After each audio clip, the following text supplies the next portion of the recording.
فرض اگر چھوٹ جائے تو دم دینے سے بھی تلافی نہیں ہوتی، وہ حج ہی نہیں ہوتا۔ اللہ جیسے نماز میں قیام رکوع سجدہ فرض ہے، کوئی بندہ سجدہ ہی نہ کرے، جی رکوع ہی نہ کرے، بعد میں چاہے وہ سجدہ صاحب بھی کر لے، اس کی نماز نہیں صحیح، ہوگی۔ وہ تو چھوٹی مسٹیک ہو تو اس کا وہ تو واجب چھوٹے جی، تو تب اس کی تلافی ہوتی ہے۔ اگر اسی فرض طرح چھوڑ دیا گیا پھر نہیں۔ پھر تلافی نہیں، پھر عبادت ہی نہیں ہوتی اگر ہم رکن چھوڑ دیتے ہیں۔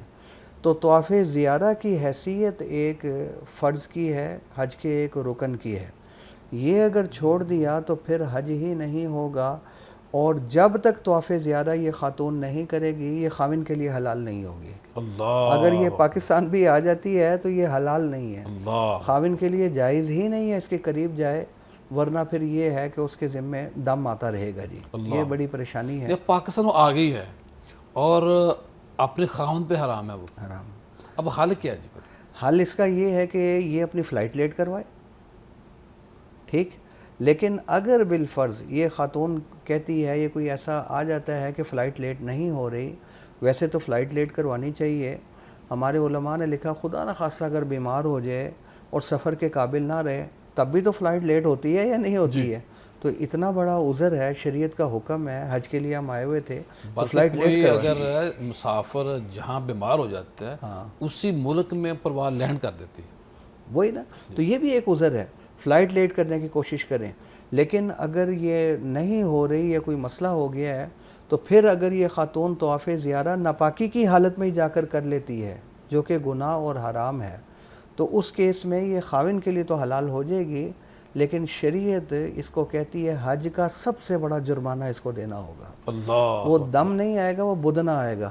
بدنا کا معنی اونٹ دو یا پھر گائے وغیرہ، اس کو جو ہے وہ ادھر قربانی کرنی ہوگی حرم میں۔ جی صحیح، ٹھیک، تو طواف زیارہ جو ہے وہ کرنا ہی کرنا ہے، اس کے بغیر حج نہیں ہوگا، وہ فرض ہے۔ طواف وداع واجب ہے۔ یہ عذر کی وجہ سے اگر چھوٹ جاتا ہے تو اس میں دم بھی نہیں آئے گا اور گناہ بھی نہیں ہوگا۔ میں کہ یہ باریکی میں بتلا دوں تو وہ بڑا نہیں اچھا چھوٹ کیا سکتا، آپ نے۔ یہ نہیں میں چھوٹ تو ڈر گیا تھا پہلے کہ عورت جو اپنے خاوند پہ حرام ہوگی۔ وہ تو ظاہر ہے جب تک وہ طواف زیارہ نہیں کرے گی تو شریعت کا حکم ہے تو خاوند بیوی ایک دوسرے کے تو اگر قریب دونوں کام نہیں کیے، پاکستان آ گئی ہے یا اپنے کسی بھی ملک میں واپس پہنچ گئی ہے تو خاوند تو پھر وہ جب تک جا کر کرے گی نہیں تب تک وہ حلال نہیں ہوگی۔ اللہ اکبر، اور اگر پھر بھی قریب چلے جاتے ہیں تو پھر وہ دم آتے رہیں گے پھر۔ قربانی آتی جائے گی، جی، اور قربانی ہوا کہ اس کا گوشت اور وہ قربانی بھی حرم ہی میں ہو سکتی ہے اور کہیں نہیں ہو اس سکتی، کی لوکیشن وہی ہے۔ وہی۔ تو اگر وہ پیسے دے کے وہاں قربانی کروا لے، خود نہ جائے، لیکن یہ ہے کہ پھر جب تک طواف زیارہ نہیں کرے گی اب تو وہ خاوند کے لیے برقرار تو ہے، حلال وہ نہیں اپنی جگہ ہوگا، قائم وہ تو قائم ہے۔ وہ جو قریب گئے ہیں، وہ صحبت ہوئی ہے، اس وجہ جو سے اصل عبادت ہے، جو اصل چیز ہے، وہ اپنی جگہ برقرار۔ وہ برقرار، وہ تو فرض ہے، وہ تو جب تک کریں گے نہیں حج مکمل ہی نہیں ہونا ان کا۔ ٹھیک ہے جی ساجد صاحب، یہ جو فوت شدگان ہوتے ہیں اس کے لیے لوگ ماشاءاللہ کرتے ہیں، حج کرتے ہیں، عمرہ بھی کرتے ہیں، اس کی کوئی فضیلت، اہمیت شرعی طور پہ ہمیں کیا پتہ چلتا ہے اس حوالے سے؟ جی بسم اللہ الرحمن الرحیم۔ پہلے تو ہمیں یہ دیکھنا ہے کہ فوت شدگان کی طرف سے جو حج یا عمرہ کیا جا رہا ہے، حج بنیادی طور پر، تو اس کا سٹیٹس کیا تھا، کیا اس کے اوپر فرض تھا حج جو بندہ فوت ہو گیا ہے؟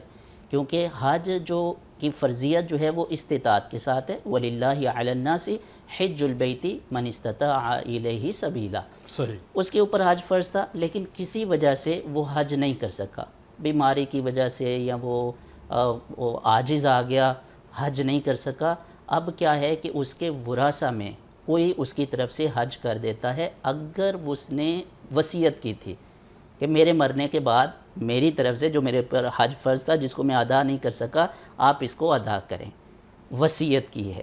اب اس میں کیا ہے کہ ورثاء میں مثال کے طور پر اس کا بیٹا ہے، وہ اس کی طرف سے کر رہا ہے، تو اب اس کے جو اخراجات ہیں حج کے، وہ یا تو وارث اپنے پیسوں سے ادا کرے گا یا جو اس نے وصیت کی ہے وصیت کے پیسوں میں سے کرے گا، اور اگر وصیت کے پیسے کافی نہیں ہیں تو پھر وہ اپنی طرف سے پیسے ڈال کر پورے کر کے حج کرے گا۔ یا یہ بھی صورت ہو سکتی ہے کہ اگر باقی ورثاء راضی ہو جائیں کہ جو ہمارے میراث کا ترکے کا حصہ ہے وہ ہم دے دیتے ہیں اگر پورے نہیں ہو رہے، اور وہ باہمی رضامندی کے ساتھ اپنی میراث کا اور ترکے کا حصہ دے دیتے ہیں تو یہ بھی جائز ہے، پھر وہ اس کی طرف سے حج کر سکتے ہیں، جس کو حج بدل کہتے ہیں۔ لیکن اس کے لیے ضروری ہے کہ اس کے اوپر پہلے حج فرض ہوا تھا اور اس نے وصیت کی تھی اور ورثہ میں سے کوئی وارث اس کی طرف سے حج کرنے کے لیے جا رہا ہے۔ اور اگر وارث نہ کرے کوئی بھی بندہ کر لے، اب کوئی بھی کیا جا کسی سکتا غریب بندے کو بندہ بھیج دیتا ہے، لیکن اب یہ ہے کہ اس کے اوپر پہلے جس کو بھیجا جا رہا ہے، اگر حکم دیا تھا کہ فلاں بندہ میری طرف سے کر دے، تو کیا اس کے اوپر پہلے حج فرض تھا اور ابھی اس نے اپنا حج کرنا ہے؟ اگر تو ایسا ہے کہ اس کے اوپر حج فرض تھا، ابھی اس نے حج ابھی اپنا نہیں کیا، تو وہ حج بدل نہیں کر سکتا، یعنی کہ وہ اہل ہی نہیں ہے، وہ حج بدل اس کی طرف کے سے پاس نہیں یہ کر سکتا۔ سرٹیفکیٹ ہی نہیں ہے۔ جی، اس کے لیے پہلے ضروری ہے کہ وہ اپنا فرض حج ادا کر چکا ہو، پھر وہ اس کی لیکن طرف جو سے جس حج پہ کرے۔ حج فرض نہیں ہے، وہ عام آدمی ہے، غریب آدمی ہے، تو اس کو اپنے پیسوں سے حج کروایا جا سکتا ہے۔ وہ حج بدل ہے، وہ کروایا جا سکتا ہے۔ اس کی شروط جو ہیں، جیسے میں نے بتایا کہ اس میں یہ ہے کہ نیت بھی اسی کی طرف سے کرے گا، جس نے اس کو عامر جو حکم دینے والا ہے اس کی طرف سے نیت کرے گا کہ میں جب احرام باندھتے ہوئے کہ میں اس کی ساجد طرف سے صاحب، یہ نیت کر رہا ہوں اگر حج کوئی کی۔ بندہ ویسے ہی کسی غریب بندے کو حج کرا دیتا ہے کہ بھئی میں چاہتا ہوں آپ حج پہ چلے جائیں، جی تو ایسا بھی شرعی طور پہ درست ہے؟ درست ہے۔ دیکھیے، حج تو ہے استطاعت کے ساتھ، اس کی فرضیت تو اسی پر ہوگی جو اس کی استطاعت رکھتا ہے۔ باقی نفلی اگر عبادت ہے۔ وہ نفلی ہے، مستحب ہے، اگر کسی کے پاس استطاعت نہیں ہے تو فرضیت نہیں ہے۔ لیکن اگر کوئی اپنے پیسوں سے چاہ رہا ہے کہ اس کا بڑا شوق ہے، ہوتا ہے نا کسی کا، اور اس سے بڑھ کے اور شوق کیا ہوگا کہ وہ سبحان بیت اللہ کی زیارت کے لیے جائے، تو وہ خود کوئی جائے یا امیر کسی شخص کو ہے، بھیجے؟ وہ تو جائے گا، جس کے اوپر فرض ہے وہ تو خود ہی جائے گا، اس میں نیابت نہیں ہے۔ نیابت صرف اسی صورت میں ہوگی کہ اگر وہ استطاعت نہیں رکھتا ہے، میں عاجز نفلی ہے، کہہ رہا ہوں ویسے ثواب کی نیت ہاں سے۔ وہ جائز ہے، وہ مفتی درست۔ صاحب کچھ آپ ایڈ کریں کہ آپ ہمارے بڑے ہیں، جی دیکھیے، حج جو اب تک بات ہوئی ہے اس ہاں کے میں بعد اس حوالے سے یہ حج بدل کی بات جیسے چل رہی تھی، حج بدل میں یہ ہے کہ جس شخص پر حج فرض ہو چکا تھا، اور فرض ہونے کا معنی یہ ہے کہ بالغ ہونے کے بعد ایک مرتبہ بھی حج کے مہینوں میں اس میں استطاعت پیدا ہو گئی تھی کہ وہ حج کر سکتا تھا، تو حج فرض ہو گیا۔ بعد میں بھلے استطاعت ختم ہو جائے، لیکن اب وہ حج ساقط نہیں ہوگا، اس کو کرنا ہی ہوگا۔ ٹھیک، اب یہ شخص خود کر لے بڑی اچھی بات ہے، لیکن اگر یہ نہیں کرتا تو پھر اس کو وصیت کرنا اس کے ذمے میں واجب ہے، اور وصیت کے بعد اگر اس کے ترکے کے 1/3 سے اگر یہ حج ہو سکتا ہے، ٹھیک، تو وہ حج اس کے ترکے سے ہی کیا جائے گا، یا کم از کم شریعت یہ کہتی ہے کہ اکثر مال جو ہے وہ اس کا، جس کی طرف سے حج ادا کیا جا رہا ہے، اکثر مال اس کا ہونا چاہیے۔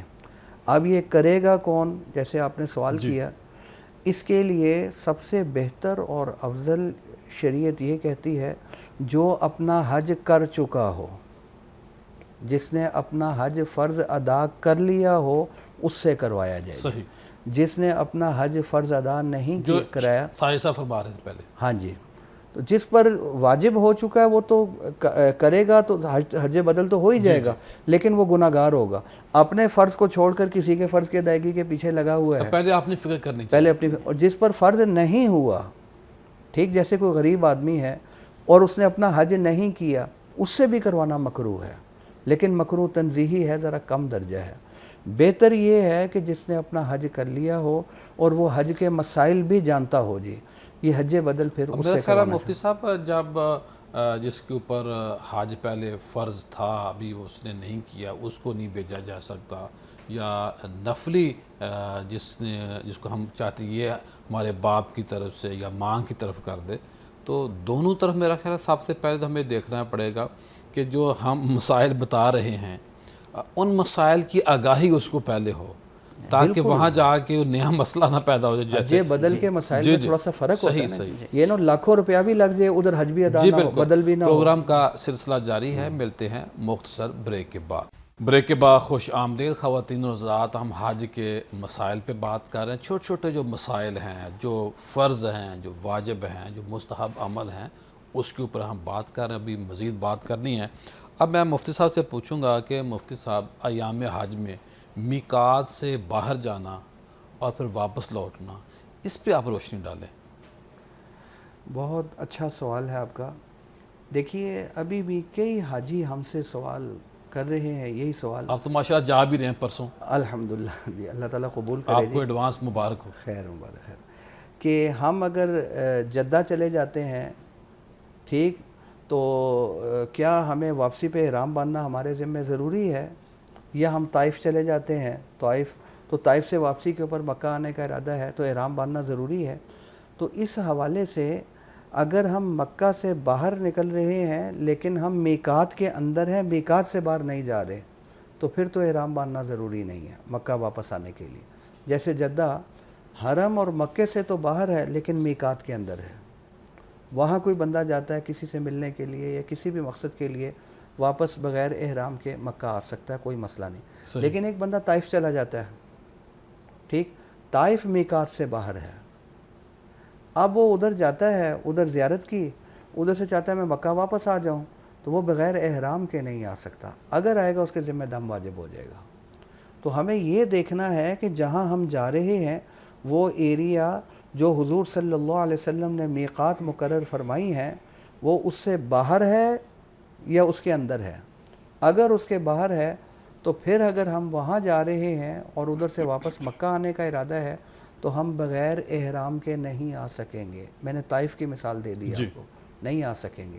مدینہ چلے جاتے ہیں, مدینہ ظاہر ہے وہ میقات سے باہر ہے ٹھیک, تو مدینہ سے پھر واپس مکہ آنا ہے, بغیر احرام کے نہیں آ سکیں گے. یا حج والا احرام باندھیں یا عمرے والا باندھیں, اس کے بغیر اگر آئیں گے تو وہ دم واجب ہو جائے گا جی. تو جدہ جائیں, مسجد عائشہ جائیں یا جہاں بھی جائیں میقات کے اندر ہیں, تو واپسی مکے میں اس کے لیے احرام ضروری نہیں ہوگا. یہ پوائنٹ ہے, یہ بڑا ضروری ہے. جی میں ساجد صاحب سے پوچھتا ہوں کہ ساجد سے یہ بتائیے کہ حج کے دنوں میں مدینہ منورہ جانا یا حج کے بعد مدینہ منورہ جا کے سرکار کی بارگاہ میں سلام عقیدت پیش کر, اس پہ آپ روشنی ڈالیں. جی بہت شکریہ آپ کا. پہلی بات تو یہ ہے ضیاء الحق صاحب کہ جو مدینۃ الرسول کی زیارت ہے یہ مناسک حج میں سے نہیں ہے. حج جو ہے وہ مخصوص اوقات میں مخصوص جگہوں میں زیارت کا نام ہے, اور وہ سارے کے سارے مناسک جو ہے وہ بیت اللہ شریف میں مکہ مکرمہ, وہ مکہ المکرمہ میں ہے. تو اگر کوئی وہ سارے مناسک ادا کر لیتا ہے اور زیارت رسول کے بغیر وہ واپس آ جاتا ہے, اس کا حج تو کامل ہے, مکمل ہے, اور انشاءاللہ عند اللہ مقبول ہے. زیارت رسول صلی اللہ علیہ وسلم یہ کیا ہے کہ یہ حج کے تقاضوں میں سے اور حج کے آداب میں سے ہے. جنہوں نے حج ہمیں دیا ہے. سبحان اللہ. حضور حج آپ کو ملا کہاں سے ہے؟ حضور صلی اللہ علیہ وسلم نے فرمایا خذوا عنی مناسککم, مجھ سے حج کے مناسک سیکھو. تو حج تو سکھایا ہی رسول اللہ نے, اور آپ کو ملا بھی. کعبے کا کعبہ دیکھو. سبحان اللہ. اور یہ کتنی جفا کی بات ہوگی کہ جن کے صدقے سے آپ کو سارا کچھ اور حج کے احکام اور بیت اللہ کی زیارت سب کچھ ملا ہے, ان کی زیارت کیے بغیر آپ واپس آ جائیں. تو یہ حج کے تقاضوں میں اور اس کے آداب میں سے یہ سوال ہو سکتا ہے کہ جو مدینۃ الرسول ہے اس کی زیارت کو حج کے مناسک میں سے کیوں نہیں بنایا گیا؟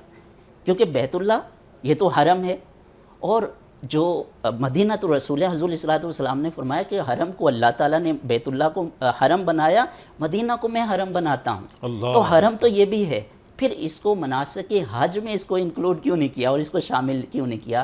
اس کو مفسرین اور فقہا جو محبین ہیں وہ بتاتے ہیں اس وجہ سے اللہ تعالیٰ نے زیارت رسول کو حج کے مناسک میں شامل نہیں کیا, اس وجہ سے کہ اللہ تعالیٰ یہ چاہتا ہے کہ جو بھی مومن مدینۃ الرسول زیارت کے لیے آئے وہ اوامر اور نواہی حکم شرعی کے تحت نہ آئے بلکہ حکم حبی اور حکم عشقی کے تحت آئے.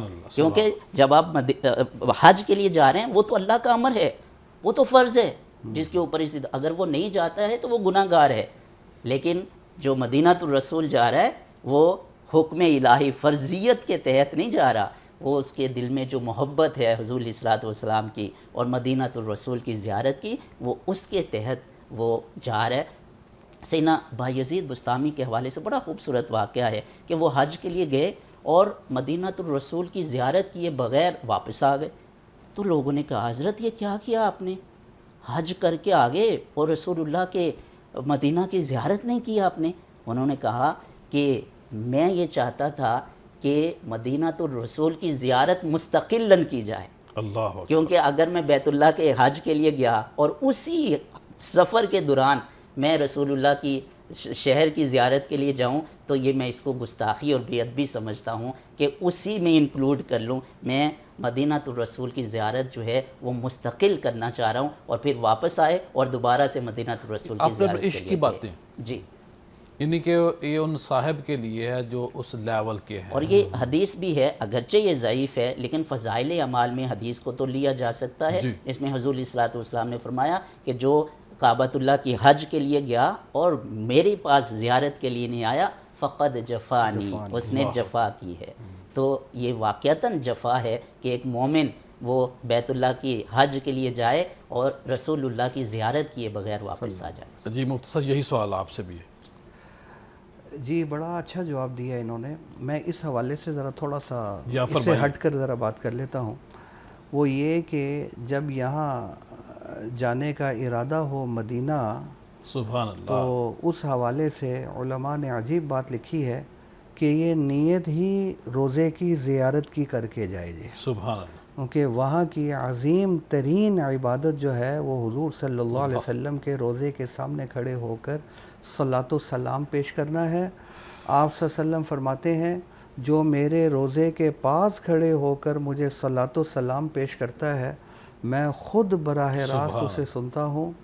شیخ الحدیث مولانا زکریا کانوی رحمۃ اللہ علیہ روایت کوٹ کرنے کے بعد آگے فرماتے ہیں کہ اگلے الفاظ یہ ہیں کہ پھر جو مجھ کے اوپر درود بھیجتا ہے میں اس کے اوپر درود بھیجتا ہوں۔ اللہ سرکار جواب دیتے ہیں۔ جی جواب دیتے ہیں آگے، وہ باقاعدہ سنتے ہیں کیونکہ ہمارا عقیدہ ہے کہ حضور صلی اللہ علیہ وسلم قبر اطہر میں حیات ہیں، اللہ وہ سن رہے ہیں اور اپنے پھر آگے جسم سے اطہر اطہر کے ساتھ موجود ہے۔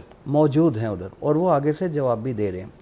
یہاں ایک بڑی غلطی ہو جاتی ہے جی، یہ ہم جامع شفیع میں بیان کرتے ہیں، دائیں بائیں جہاں بھی بیان ہوتا ہے وہ ہم نشاندہی کرتے ہیں۔ جی جب ہم جاتے ہیں حضور صلی اللہ علیہ وسلم کے روزے پر صلاۃ و سلام پیش کرنے کے لیے، اس کے لیے سب سے پہلے جائیں اور ادب کا تقاضا یہ غسل کریں، نئے کپڑے جو سب سے پیارے ہیں وہ پہنیں۔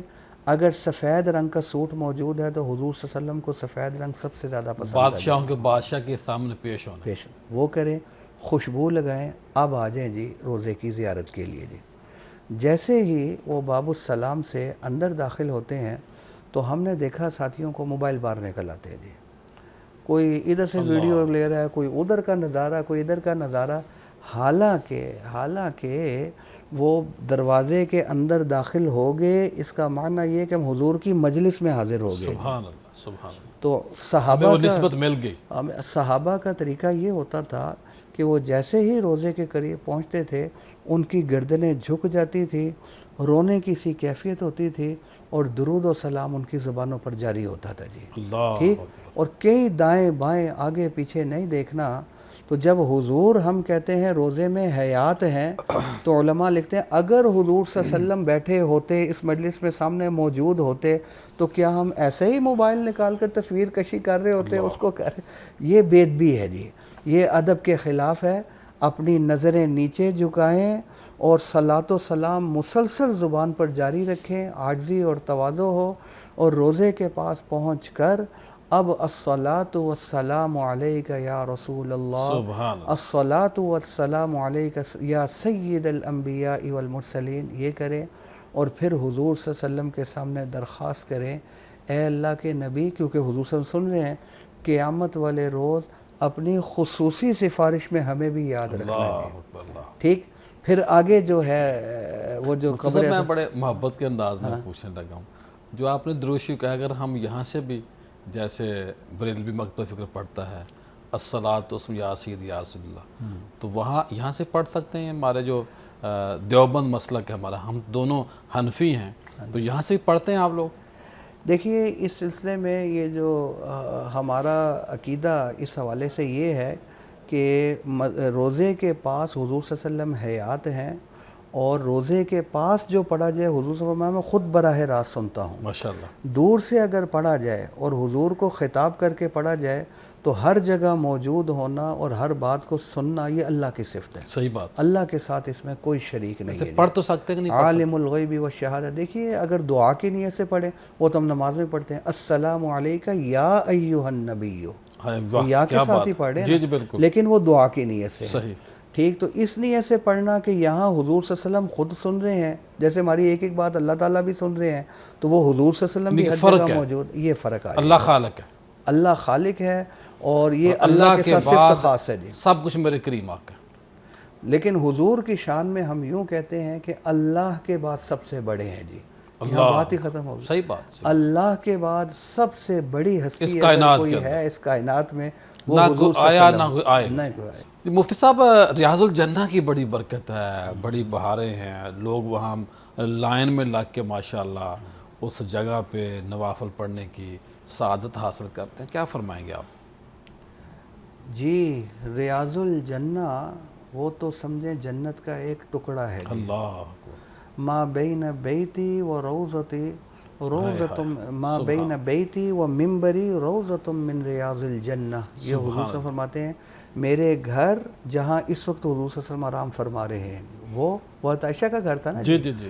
وہ اور میرے ممبر کے درمیان جو ایریا ہے یہ روضتم من ریاض الجنہ، یہ جنت کا ایک ٹکڑا ہے. ہائے ہائے سبحان اللہ. علماء نے لکھا کہ یہی والا حصہ یہاں سے اٹھ کر قیامت والے روز جنت پہ جا کر فٹ ہو جائے گا. جی اللہ اکبر. تو یہاں پہنچ گئے کا معنی یہ ہے کہ جنت میں وقتی طور پہ موجود ہے. یہاں پہنچ گئے کا معنی یہ ہے کہ جنت کا باغ ہوگا نا ریاض الجنہ. یہاں پہنچ گئے معنی جنت میں پہنچ گئے. تو ہمارے حضرت کہتے تھے کہ جنت میں تو کوئی بات رد نہیں ہوتی، تو جو مانگو گے ملے گا. تو یہاں بھی جو مانگو گے اس نیت کے ساتھ ہم جنت میں پہنچ گئے. جی مانگنے والا کوئی ہونا چاہیے، مانگنے والا ہونا چاہیے اور مانگنے کا طریقہ آنا چاہیے. اور مفتی صاحب دیکھیے نا کہ یہاں جب ہم چوک میں گاڑی کو بریک لگاتے ہیں تو ہر مانگنے والے کا کیا کیا انداز ہوتا ہے، کیا کیا چیخ و پکار ہوتی ہے اس کی. بالکل. اور میں نہیں کہتا کہ ہمیں بھی سرکار کو منانے کا طریقہ آنا چاہیے، اللہ کو منانے کا طریقہ آنا چاہیے. اور وہاں جا کے میرا خیال ہے جس طرح بچہ ماں کو منانے کے لیے ضد کرتا ہے، روتا ہے، لپٹتا ہے، چیخ و پکار کرتا ہے، ہمیں ویسے کرنا چاہیے. ابھی ایک مثال آ گئی نا ہمارے سامنے، وہ عامر صدام کی. جی جی جی. نہیں، عامر قذافی، وہ دیکھا آپ نے نا جی اس جی کا، دیکھا، لیبیا کا ان کو جو اس نے کہا چھوڑ کر چلا گیا پائلٹ، اس کے نام کی وجہ سے کوئی مسئلہ آ گیا تو وہ جا کر ایئرپورٹ پہ بیٹھ گیا. اس نے کہا میں نے جانا ہی جانا ہے. جی. انہوں نے کہا جہاز تو جا چکا ہے. اس نے کہا میں نے جانا ہی جانا ہے.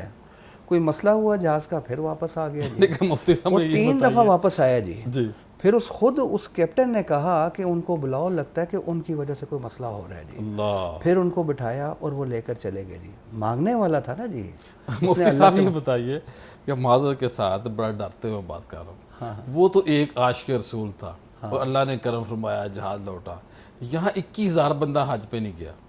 پیسے پاکستانی حج پیسے دینے کے باوجود گورنمنٹ کی طرف سے یا سعودیہ کی طرف سے 21,000 بندے کو پرمیشن نہیں ملی. تو اس پہ تھوڑی روشنی ڈالیں، کیا مسئلہ ہے؟ ہمارے پیسے کا مسئلہ کوئی؟ نہیں، پیسے کا مسئلہ نہیں ہے. اللہ تعالیٰ کی ہر معاملے میں کوئی نہ کوئی حکمتیں ہوتی ہیں، یہ اللہ تعالیٰ ہی جانتے ہیں. ہم تو ہر چیز میں دخل نہیں دے سکتے. لیکن یہ ہے کہ اللہ نے ہمیں نظارہ بھی دکھلا دیا جی کہ اگر مانگنے والا ہو نا جی، سچا اور سچا عاشق ہو، جیسے آپ نے کہا کہ مانگنے والا ہونا چاہیے. اور میرا خیال ہے ان لوگوں میں بڑے بڑے عاشق رسول ہیں. ہم تو مائل بکرم ہے، کوئی سائل ہی نہیں. تو دینے والا موجود ہے اپنی جگہ برقرار ہے پوری طاقت کے ساتھ. پروگرام کا سلسلہ جاری ہے، ملتے ہیں بریک کے بعد. بریک کے بعد خوش آمدید خواتین حضرات. ہم بات کر رہے ہیں حج کے مسائل کی، اور میں نے مفتی صاحب سے پوچھنا ہے کہ مفتی صاحب بات اور بھی میں نے پوچھنی ہے، اور پہلے مجھے یہ جواب دیں کہ ریاض الجنہ میں نوافل پڑھنا بڑی خوش بختی ہے اور بڑا ضروری ہے.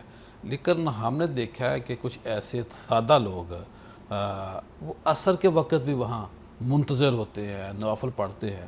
شرعی طور پہ تو جب بندہ عصر کی نماز پڑھ لیتا ہے تو اس کے بعد تو مغرب کی اذان تک بندہ نفل نہیں پڑھ سکتا. اس پہ آپ روشنی ڈالیں. جی جی بالکل. ہم یہی ساتھیوں کو کہتے ہیں کہ جو ساتھی عصر کی نماز پڑھ چکا ہے تو عصر کی نماز کے بعد جب تک مغرب غروب نہ ہو جائے تب تک نفل پڑھنا جو ہے وہ منع ہے، مکروہ عمل ہے. تو نہیں پڑھنے چاہیے. بھئی آپ ادھر تلاوت کریں, آپ ذکر کریں, آپ دعائیں مانگیں. چلو نماز پڑھنی ہی اگر ہے تو آپ کے ذمہ اگر کوئی قضا نماز ہے, جیسے اکثر ساتھیوں کے ذمہ ہوتی ہے, تو وہ قضا نماز پڑھ لیں, لیکن نوافل نہ پڑھیں. اتنی خوبصورت جگہ پہ جا کر اگر ہم وہاں بھی کوئی مکروہ کام کریں تو وہ کوئی اچھی بات لیکن نہیں سارے ہمیں مسائل پہلے آنے چاہیے. آنے چاہیے. اور اس پہ مفتی صاحب میں تو کہا کرتا ہوں کہ ہم وہ مسلمان ہیں, ہم لوگ ہیں, جب تک ہمیں بائک ٹھیک کرنا نہیں آتا تو ہم دکان نہیں کھولتے. کٹنگ والے بندے کو اس وقت اب ہم سیلون بنا کے جب تک وہ کوئی 2-3 سال کہیں لگا لیتا ہے. تو دین کو ہم بڑا ایزی لیتے ہیں. طلاق ہم دے دیتے ہیں بات بات پہ, پھر ہم دارالفتاح جاتے ہیں, پھر ایسے دارالفتاح ہم تلاش کرتے ہیں کہ جہاں سہولت کا دروازہ نکل آئے. اب یہ حج عمرے کی بات ہے, بڑا اللہ کا کرم ہے جو لوگ وہاں موجود ہیں, جائیں گے, لیکن کما حق کو ہو مسائل کی آگاہی ہونی چاہیے. بہت اچھی بات. ابھی ہم خود دیکھتے ہیں ادھر حرم کے سامنے ساتھی کھڑے ہیں تو آپ شروع ہونے لگا, ان کو پتہ ہی نہیں کرنا کیا کر.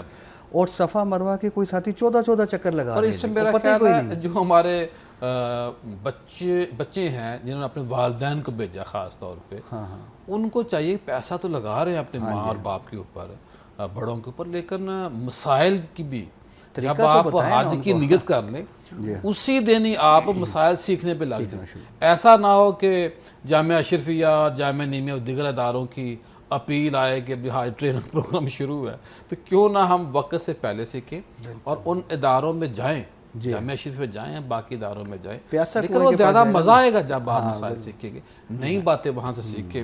مفتی صاحب یہ بتائیے کہ جو مینا عرفات کے مسائل ہیں اس کے اوپر آپ روشنی ڈالیں, مزدلفہ کے اوپر ہی بات کریں. جی دیکھیے, حج کا سب سے بڑا رکن اور جو فرض ہے وہ ہے وقوف عرفہ. حضور صلی اللہ علیہ وسلم فرماتے ہیں وقوف عرفہ کے بغیر حج ہی نہیں ہے جی, ٹھیک. اور اس کے علاوہ حج کا جو پہلا دن ہے وہ حضور صلی اللہ علیہ وسلم احرام باندھ کر مینا تشریف لے گئے تھے جی.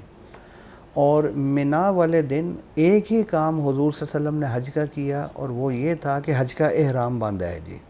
باقی اس کے علاوہ حج کا کام کوئی نہیں. صحیح. ظہر کے وقت میں, عصر کے وقت میں, مغرب کے, عشاء اور فجر کے وقت میں پڑھی جی. ٹھیک, یہی کرے گا, نمازیں پڑھے گا, کوئی چھوٹا قرآن مجید لے جائے, تلاوت کرتا رہے, دعائیں کرتا رہے, ادھر جا کر تلبیہ پڑھتا رہے, ذکر کرتا رہے, یہی کام ہوگا مینا میں جی.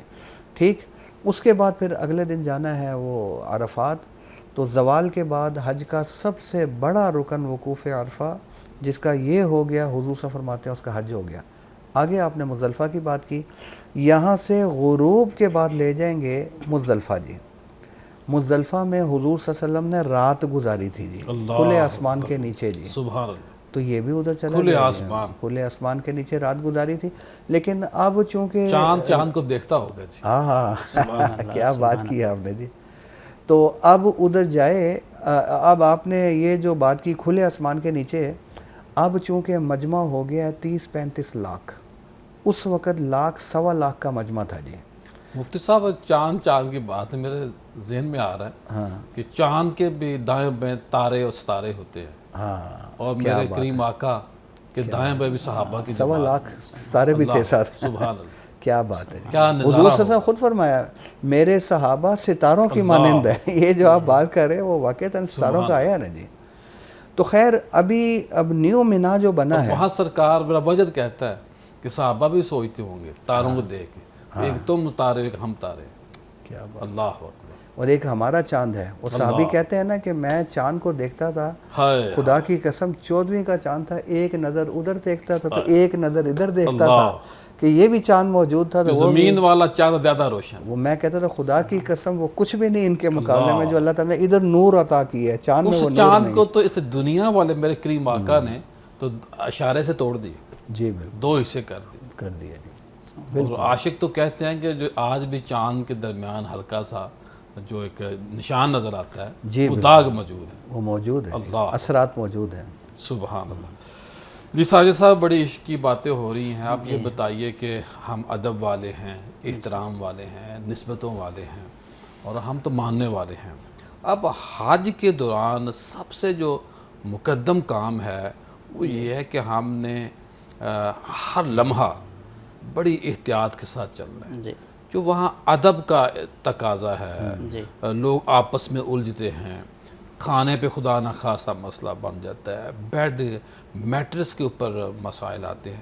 تو اس پہ بتائیے کہ عام مسافر بھی ہے, کریم آقا فرماتے ہیں کہ مسافر سے اور مریض سے دعا کراؤ, جی اور یہ تو مسافر ہیں, حاجی کے مسافر ہیں, جی تو کس طرح انہیں صبر سے کام لینا چاہیے, اس پہ روشنی ڈالیں, آپ یہاں ڈالیں, اور مفتی صاحب پرسوں جا رہے ہیں وہاں جا کے انشاءاللہ درس دیں. جی بہت اچھا سوال کیا ہے, اور بہت ضروری بھی ہے اس چیز کو سمجھنا کہ جو حج کے لیے جا رہے ہیں دو چیزیں امپورٹنٹ ہیں. سوء ادب, جی ایک تو یہ ہے کہ حج کے احکام سے واقفیت ہو, اور دوسری چیز یہ ہے کہ حج کے آداب سے بھی واقفیت ہو, کیونکہ احکام تو اسے پتہ ہے لیکن حج کے آداب کا نہیں پتہ ہے. اور وہاں پر جو اللہ تعالیٰ کی نشانیاں ہیں اس کی تعظیم, اس کا ادب جا نہیں لاتا ہے. تو اللہ تعالیٰ ارشاد فرما رہے ہیں وَمَن يُعَظِّمْ شَعَائِرَ اللَّهِ فَإِنَّهَا مِن تَقْوَى الْقُلُوبِ. اللہ جو اللہ تعالیٰ کی نشانیوں کی اور شعائر کی عزت, تعظیم اور ادب کرتا ہے تو یہ دلوں کا تقویٰ ہے. اور صفا مروہ کو اللہ تعالیٰ نے شعائر میں اس کو شمار کیا. اللہ تعالیٰ ارشاد فرماتے ہیں ان الصفا والمروۃ من شعائر اللہ. یہ صفا مروہ جو ہے یہ اللہ تعالیٰ کی نشانیاں ہیں. تو سب سے اہم چیز وہاں پہ یہ ہے کہ آپ نے حج کے موقع پر جو صحیح. اللہ تعالیٰ کی نشانیاں ہیں وہاں پر آداب کا خیال رکھنا ہے. حجر اسود ہے, صفا مروہ ہے, رکن یمانی ہے.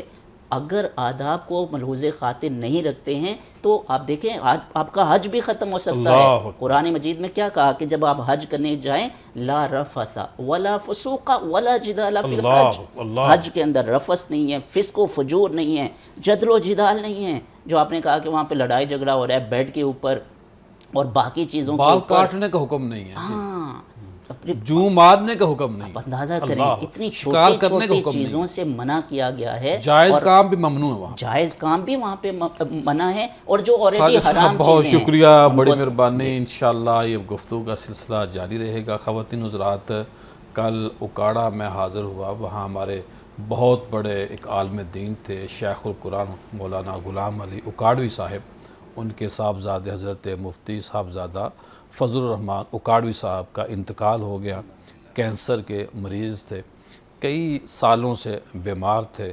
تو جنازے میں شرکت ہوئی, بڑی ان سے میری نیاز مندی والا تعلق تھا, اور میں ان کے احسانوں کے نیچے دبا ہوا ہوں. اور ہمارے بڑے تھے, سینئر تھے. ایک واقعہ بھی مجھے یاد آتا ہے, اور اس واقعہ کی بنیاد پہ میری نظریں ان کے سامنے ادب سے جھک جاتی ہیں.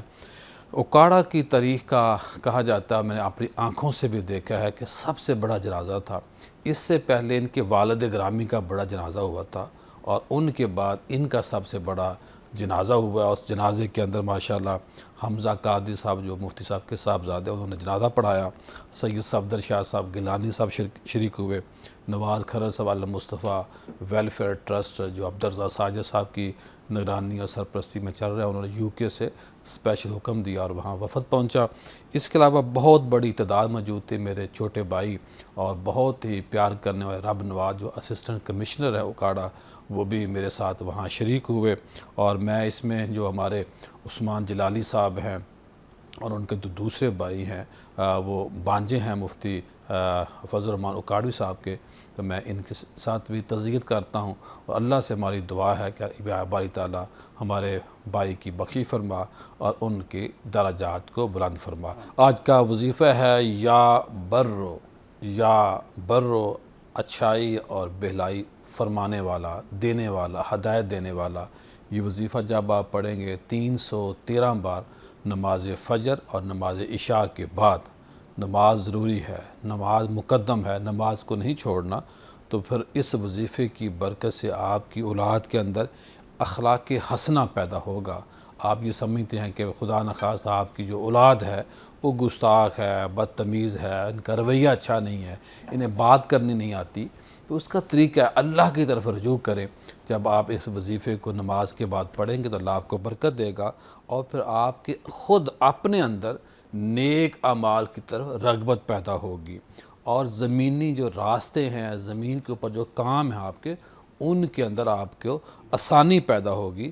اور جو آپ کے سفر ہیں وہ زمین کے اوپر ہو، وہ پانی کے اوپر ہو، ہوا کے اوپر ہو، اس میں بھی آسانی پیدا ہوگی اور نافرمان اولاد نہیں ہوگی، آپ کی تابعدار ہو جائے گی۔